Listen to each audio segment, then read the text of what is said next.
वो जन्मे अंधकार से, लेकिन सत्य के लिए। देवता भी जिनकी दृष्टि से कांप उठते हैं।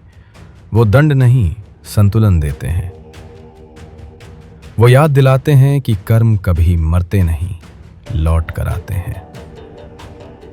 और इसी सत्य के स्वामी हैं शनिदेव। जब समय ने चलना शुरू नहीं किया था, जब सूर्य और चंद्रमा ने आकाश पर अधिकार नहीं पाया था, तब बस एक मौन था, कर्म का मौन, जो जागने की प्रतीक्षा में था। और उसी मौन से जन्म हुआ भाग्य का, जन्म हुआ उस शक्ति का जो एक दिन देवताओं तक का न्याय करेगी। जन्म हुआ शनि का। शनि सूर्य देव और छाया के पुत्र। जिस क्षण उनका जन्म हुआ, आकाश काला पड़ गया, हवाएं थम गईं और सूर्य का तेज मंद पड़ गया। देवताओं के बीच चिंता की लहर दौड़ गई और वे आपस में चर्चा करने लगे।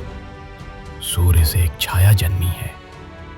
पर छाया ने अपने शिशु को बाहों में लिया और कहा, वो अंधकारमय नहीं, न्यायमय है।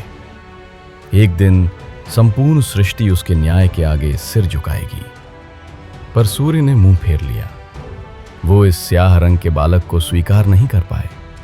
और वहीं से आरंभ हुई एक कथा, प्रतिशोध की नहीं, संतुलन की। वर्ष बीतते गए। छाया भगवान शिव की भक्ति में लीन रहने लगी। एक दिन जब वो तपस्या में बैठी थीं, बाल शनि भी उनके पास बैठे थे। उनकी नन्ही आंखें सूर्य की ओर स्थिर थीं।